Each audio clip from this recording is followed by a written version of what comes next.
Misteri di balik keindahan Gunung Rinjani. Gunung Rinjani, yang menjulang megah di Lombok Timur, adalah salah satu gunung paling indah di Indonesia. Keindahannya yang memukau, dengan pemandangan danau Segara Anak dan matahari terbit yang menakjubkan, menjadi magnet bagi para pendaki. Namun, di balik keindahan itu, Rinjani menyimpan kisah-kisah mistis yang telah menjadi buah bibir di kalangan masyarakat dan pendaki. Sebelum melanjutkan video ini, alangkah baiknya untuk subscribe dulu channel ini dan nyalakan loncengnya, like, share, and komentar video ini. Pada suatu malam, sekelompok pendaki memutuskan untuk bermalam di tepi danau Segara Anak. Malam itu, bulan purnama bersinar terang, memantulkan cahayanya ke permukaan air dan menciptakan suasana magis. Namun, suasana berubah ketika salah satu pendaki, seorang pemuda bernama Adi, merasa ada yang mengawasi dari kejauhan. "Tolong jangan jauh-jauh dari tenda," kata Pak Rudi, pemandu mereka, dengan nada serius. Ia memperingatkan mereka untuk tidak membuat keributan atau melewati batas tertentu di sekitar danau. Namun, rasa penasaran Adi justru memuncak. Ia merasa melihat bayangan seorang wanita berbaju putih berjalan di tepi danau. Tanpa pikir panjang, Adi mengikuti bayangan itu. Langkah demi langkah, Adi merasa seperti dituntun ke sebuah tempat yang tidak ia kenali. Udara semakin dingin, dan suara gemericik air berubah menjadi bisikan yang tidak bisa dimengerti. Tiba-tiba, ia merasa kakinya berat, seolah ada sesuatu yang menariknya ke dalam danau. Di saat yang sama, ia mendengar suara wanita menangis pelan di telinganya. Adi mencoba berteriak, tapi suaranya tak keluar.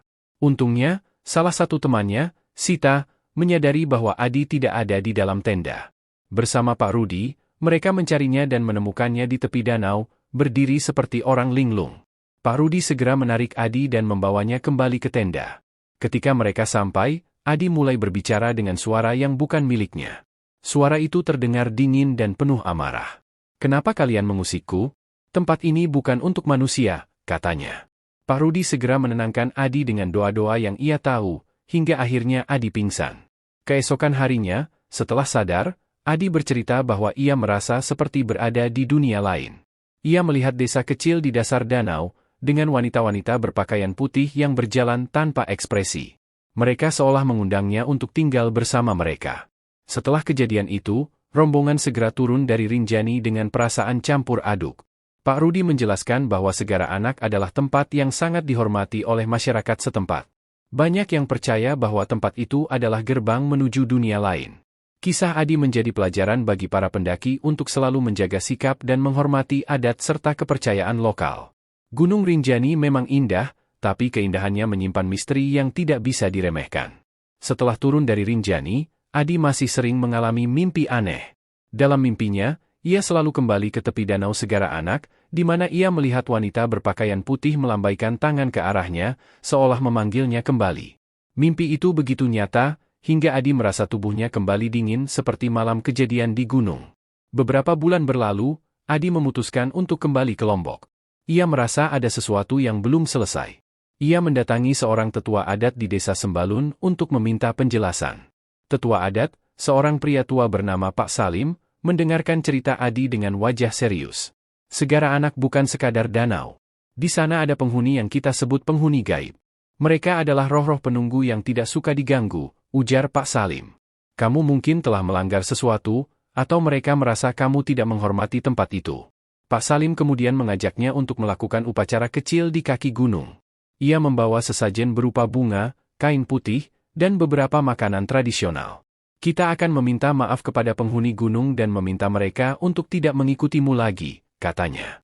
Malam itu, di bawah cahaya bulan, Adi mengikuti upacara dengan penuh hikmat.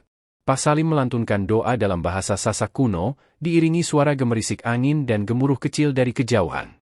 Sesajen diletakkan di bawah pohon besar, yang konon merupakan pintu menuju dunia lain. Setelah upacara selesai, Pak Salim memperingatkan Adi untuk tidak lagi memikirkan atau mencoba kembali ke Rinjani, setidaknya untuk waktu yang lama.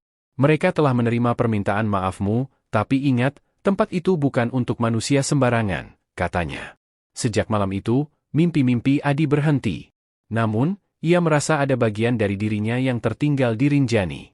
Setiap kali melihat foto-fotonya saat mendaki, ia merasa ada mata yang mengintip dari balik bayangan, seolah mengingatkan bahwa ia telah menyentuh sesuatu yang tidak seharusnya. Bagi Adi, pengalaman itu menjadi pelajaran berharga. Keindahan alam memang memikat, tapi ada kekuatan besar yang tersembunyi di baliknya, kekuatan yang harus dihormati dan tidak dianggap remeh. Hingga kini, ia sering menceritakan pengalamannya kepada teman-temannya, berharap mereka tidak mengulangi kesalahan yang sama. Gunung Rinjani tetap menjadi tempat yang magis, sebuah perpaduan antara keindahan yang tak terlukiskan dan misteri yang tak tergali. Dan bagi Adi, ia tahu bahwa setiap kali ia mendengar cerita tentang Rinjani, sebagian dari dirinya akan selalu merasa dipanggil kembali ke sana. Beberapa tahun kemudian, Adi merasa hidupnya sudah kembali normal. Namun, dalam hatinya, ia selalu dihantui rasa penasaran. Apa yang sebenarnya terjadi di Rinjani? Apa yang ia lihat malam itu? Hingga suatu hari, ia menerima pesan dari seorang teman lamanya, Sita, yang dulu mendaki bersamanya. Adi, aku mau ke Rinjani lagi. Aku butuh kamu ikut. Ada sesuatu yang harus kita selesaikan, tulis Sita. Pesan itu membuat hati Adi bergetar. Ia tahu ini bukan keputusan yang mudah. Namun, rasa bersalah dan keinginan untuk menuntaskan misteri membuatnya setuju. Bersama Sita, mereka memutuskan untuk kembali ke Gunung Rinjani, kali ini dengan persiapan yang lebih matang. Saat tiba di desa Sembalun, mereka kembali menemui Pak Salim. Tetua adat itu tampak lebih tua, tapi tatapannya tetap tajam. Ketika mendengar niat mereka, ia menggeleng pelan. Anak-anak muda, kalian bermain dengan api, katanya. Jika kalian ingin kembali, jangan hanya untuk mencari jawaban. Kalian harus datang dengan hati yang bersih dan niat yang tulus. Pak Salim memberi mereka amulet kecil yang terbuat dari akar pohon dan kain putih. Bawa ini. Ini akan melindungi kalian, tapi ingat, jangan sombong. Gunung ini adalah rumah bagi mereka yang tak terlihat. Pendakian kali ini terasa berbeda. Ada rasa cemas yang menyelimuti setiap langkah mereka. Setiap malam, Adi merasa seperti mendengar bisikan halus dari angin gunung, sementara Sita mengaku sering merasa diawasi. Ketika mereka akhirnya tiba di Danau Segara Anak, perasaan aneh itu semakin kuat. Air danau yang tenang tampak memantulkan bayangan bulan, menciptakan suasana yang menakutkan namun memikat. Sita tiba-tiba menunjuk ke arah tengah danau. Adi, lihat! Di kejauhan, samar-samar mereka melihat sosok wanita berbaju putih yang sama seperti yang Adi lihat bertahun-tahun lalu. Tapi kali ini, sosok itu tidak diam. Ia melambai, seolah mengundang mereka untuk mendekat. Adi dan Sita hanya bisa terpaku. Namun, sebelum mereka sempat bergerak, amulet yang mereka bawa tiba-tiba terasa panas, memaksa mereka menjauh. Dari belakang, mereka mendengar suara tawa pelan, seperti ejekan. Malam itu, mereka memutuskan untuk bermalam di dekat tenda sambil menjaga nyala api. Dalam tidurnya, Adi kembali bermimpi tentang desa kecil di dasar danau. Ia melihat orang-orang yang tinggal di sana, berjalan tanpa ekspresi, dengan mata yang kosong. Di tengah kerumunan, wanita berbaju putih itu mendekatinya. Kami tidak ingin menyakitimu, katanya dengan suara lembut. Tapi kalian sudah melanggar batas kami. Jangan pernah kembali. Adi terbangun dengan keringat dingin. Ia menceritakan mimpinya pada Sita, yang ternyata juga bermimpi hal yang sama. Mereka sadar bahwa mereka telah diperingatkan. Keesokan harinya, mereka segera turun dari gunung, membawa pulang perasaan lega sekaligus ketakutan yang mendalam. Gunung Rinjani memang indah, tapi keindahannya menyimpan rahasia yang lebih baik tidak diganggu. Bagi Adi, ini adalah kunjungan terakhirnya. Ia telah mendapatkan jawaban, dan ia tahu, ada hal-hal yang sebaiknya tetap menjadi misteri. Gunung Rinjani tidak hanya rumah bagi keindahan, tapi juga bagi kekuatan gaib yang lebih besar dari apapun yang bisa dipahami manusia. Setelah kembali dari Rinjani, Adi dan Sita mencoba melupakan pengalaman mereka. Namun, seperti yang sudah mereka duga, peristiwa itu tidak benar-benar selesai. Beberapa minggu setelah turun dari gunung, Adi mulai merasakan keanehan di rumahnya. Lampu sering berkedip tanpa alasan, suara langkah kaki terdengar di malam hari, dan cermin di kamarnya terkadang memantulkan bayangan yang tidak seharusnya ada. Puncaknya, suatu malam, ia bermimpi wanita berbaju putih itu muncul di kamarnya. Kali ini, wanita itu tidak hanya melambaikan tangan, tapi mendekatinya dengan tatapan tajam. Kamu telah kembali, meski sudah diperingatkan. Kini, kamu milik kami, katanya. Adi terbangun dengan nafas tersengal. Ia merasa tubuhnya dingin, seperti saat di tepi Danau Segara Anak. Tanpa pikir panjang, ia segera menghubungi Sita, yang ternyata juga mengalami hal serupa. Sita mengaku sering mendengar suara bisikan di kamarnya, dan ia bahkan menemukan jejak kaki basah di lantai rumahnya. Mereka berdua akhirnya kembali menemui Pak Salim, yang langsung mengenali gejala-gejala itu. Kalian membawa sesuatu dari Rinjani, kata Pak Salim. Mungkin bukan barang, tapi energi. Mereka mengikutimu karena kamu melanggar batas. Pak Salim kemudian mengadakan upacara besar di desa, melibatkan beberapa tetua adat lain. Upacara ini bertujuan untuk memutuskan ikatan antara Adi, Sita, dan energi yang mereka bawa dari Rinjani. Dengan sesajen yang lebih besar dan doa-doa yang lebih panjang, upacara berlangsung hingga tengah malam. Saat upacara berlangsung, Adi dan Sita merasakan sesuatu yang aneh. Tubuh mereka terasa berat, dan kepala mereka berputar seolah berada di tengah badai. Dalam sekejap, mereka merasa seperti ditarik ke dunia lain. Di dunia itu, mereka melihat danau Segara Anak sekali lagi. Wanita berbaju putih itu berdiri di tengah danau, dikelilingi oleh sosok-sosok bayangan hitam. Kalian seharusnya tidak kembali, katanya. Tapi kami menerima permintaan maaf kalian. Tiba-tiba, semuanya menjadi gelap, dan mereka terbangun di tempat upacara. Pak Salim menatap mereka dengan lega. Kalian sudah bebas, katanya. Tapi ingat, jangan pernah mendekati Rinjani lagi. Gunung itu memiliki aturan yang harus dihormati. Setelah malam itu, keanehan di sekitar Adi dan Sita perlahan menghilang. Mereka kembali ke kehidupan normal, meski bayangan pengalaman di Rinjani akan selalu menghantui mereka. Bagi Adi, pelajaran terpenting yang ia dapatkan adalah tentang menghormati alam dan segala misterinya. Gunung Rinjani adalah simbol keindahan sekaligus kekuatan tak terlihat, tempat di mana manusia harus tahu batasnya.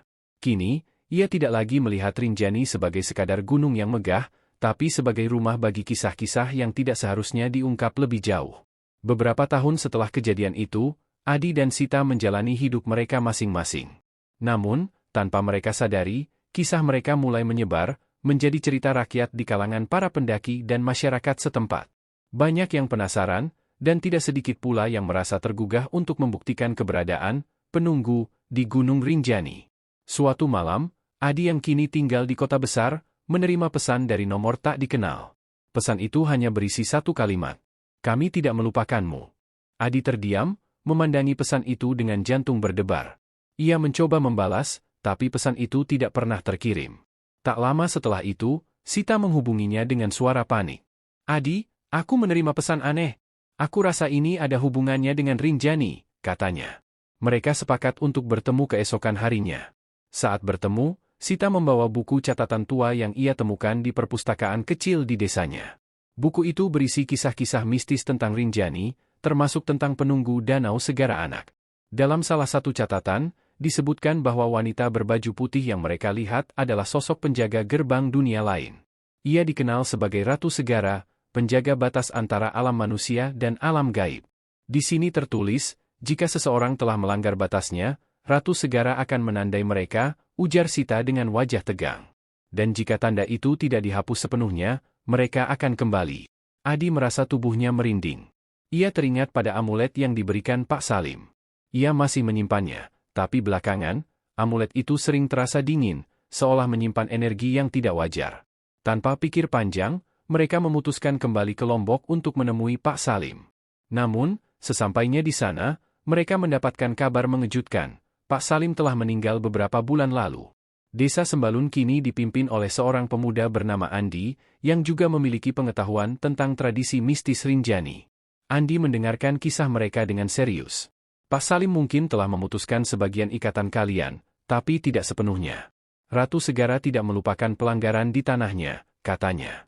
Ia mengusulkan untuk melakukan perjalanan terakhir ke Rinjani, bukan untuk mendaki, tapi untuk mengembalikan sesuatu yang mungkin telah mereka bawa. Ia percaya bahwa setiap pelanggaran di Rinjani meninggalkan jejak, dan jejak itulah yang harus dihapus. Dengan persiapan matang, mereka memulai perjalanan. Kali ini, mereka tidak naik hingga ke Danau Segara Anak. Di tengah perjalanan, Andi membawa mereka ke sebuah tempat yang jarang dikunjungi pendaki, sebuah batu besar yang disebut Batu Gerbang. Konon, batu itu adalah titik awal antara dunia manusia dan dunia gaib. Di sana, Andi memimpin ritual terakhir. Mereka diminta untuk menyerahkan semua barang yang pernah mereka bawa dari Rinjani, termasuk amulet dan peralatan pendakian lama. Sambil berdoa, Andi meminta Ratu Segara untuk menerima kembali apa yang telah mereka ambil, baik secara sadar maupun tidak. Ketika ritual selesai, angin kencang tiba-tiba bertiup, diikuti oleh suara gemuruh yang datang entah dari mana. Adi dan Sita melihat bayangan samar wanita berbaju putih di kejauhan, berdiri di atas batu besar. Kali ini, tatapannya tidak penuh amarah, tapi terlihat tenang. "Pergilah," bisiknya, yang terdengar jelas di telinga mereka meski dari kejauhan. "Dan jangan pernah kembali." Setelah itu, suasana hening. Angin berhenti, dan mereka merasa beban yang selama ini mereka rasakan hilang. Dalam perjalanan turun, Adi merasa anehnya lebih ringan, seolah sesuatu yang selama ini membebaninya telah terangkat. Adi dan Sita tahu ini adalah akhir dari kisah mereka dengan Rinjani. Bagi mereka, gunung itu tidak hanya menjadi simbol keindahan alam, tetapi juga pelajaran tentang batas-batas yang tidak boleh dilanggar. Mereka tidak pernah kembali ke Rinjani lagi, tapi cerita mereka terus hidup, menjadi peringatan bagi siapa saja yang ingin mendaki gunung penuh misteri itu. Bertahun-tahun berlalu, Adi dan Sita hidup tenang, masing-masing sibuk dengan kehidupannya. Namun, kenangan akan Rinjani tidak pernah benar-benar menghilang. Ada saat-saat ketika Adi merasa angin malam yang bertiup melewati jendela kamarnya membawa aroma khas hutan gunung, sementara Sita terkadang bermimpi berada di tepi danau Segara Anak, meskipun ia tahu ia tak pernah ingin kembali ke sana. Hingga suatu hari, seorang pendaki muda bernama Raka mengetuk pintu rumah Adi. Raka memperkenalkan dirinya sebagai mahasiswa pecinta alam yang sering mendengar cerita Adi dan Sita tentang Rinjani. "Saya ingin mendengar langsung dari Anda," katanya, penuh semangat. Awalnya, Adi enggan berbicara. Ia tidak ingin membuka luka lama. Namun, Raka meyakinkannya bahwa ia hanya ingin memahami gunung itu lebih baik, agar dapat menghormatinya. Setelah beberapa jam berbicara, Adi akhirnya mengungkapkan semua, termasuk peringatan keras agar tidak mencoba hal-hal yang melanggar batas. Raka mendengarkan dengan serius, mencatat setiap detail. Namun, ada sesuatu di wajahnya yang membuat Adi merasa tidak nyaman. Sebelum pergi, Raka berkata, "Saya tidak takut, Mas. Saya hanya ingin melihat sendiri." Kekhawatiran Adi terbukti benar ketika beberapa minggu kemudian, ia mendengar kabar bahwa Raka dan tim pendakinya hilang di Rinjani. Tim SAR menemukan tenda mereka di tepi danau Segara Anak, tapi tidak ada jejak mereka di sekitar area itu.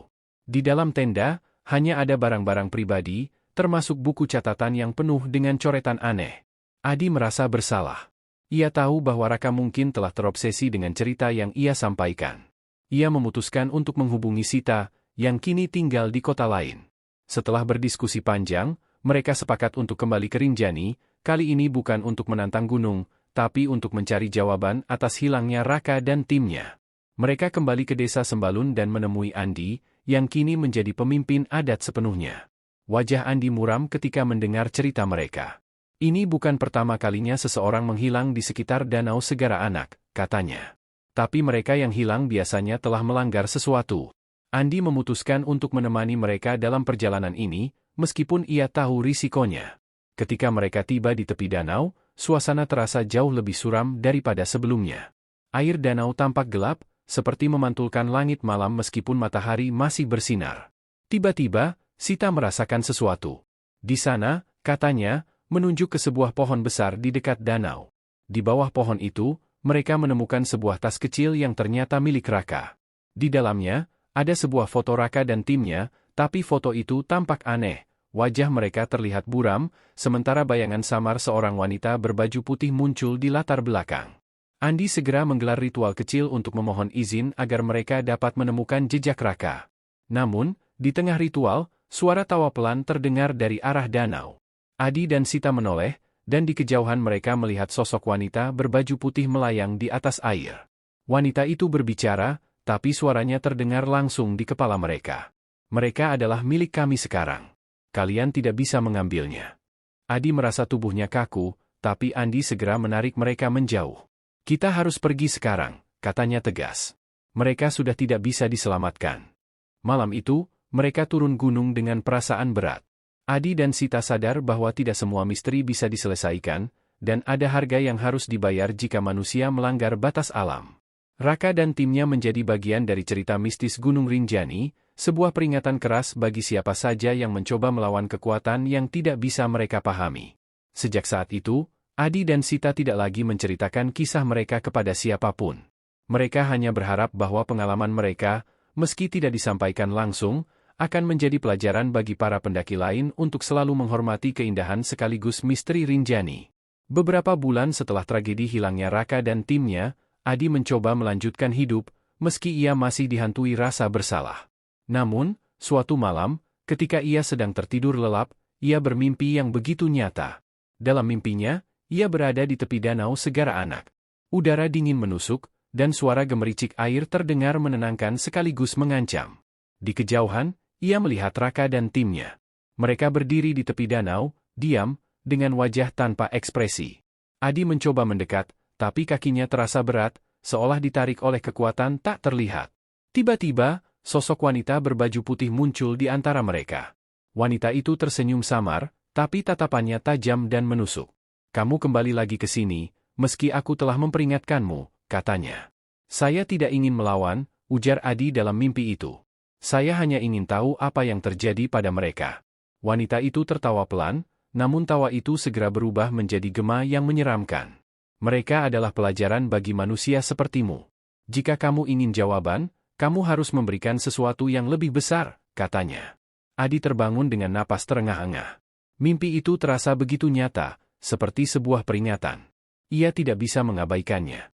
Ia segera menghubungi Sita untuk menceritakan mimpinya. Sita, yang juga sering merasakan firasat aneh, setuju bahwa mereka harus mencari cara untuk mengakhiri semuanya. Mereka kembali ke Sembalun dan menemui Andi lagi. Kali ini, Andi membawa mereka ke seorang dukun tua bernama Bu Mirah, yang tinggal jauh di pedalaman desa. Bu Mirah mendengarkan cerita mereka dengan wajah serius.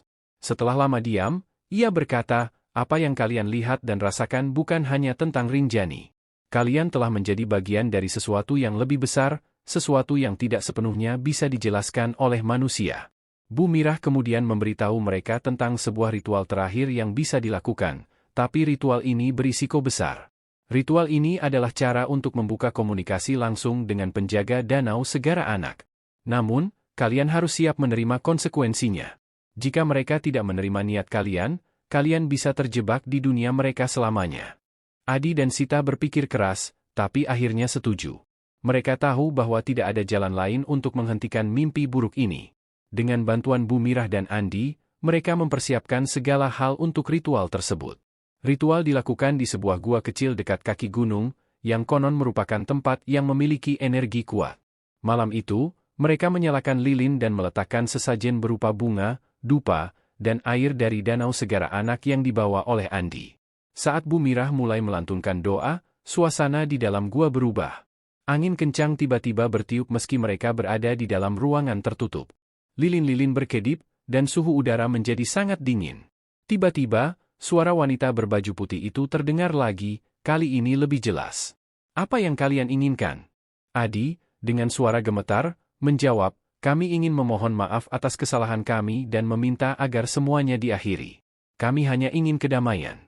Hening sejenak, lalu suara itu menjawab, "Jika kalian ingin kedamaian, tinggalkan bagian dari dirimu di sini.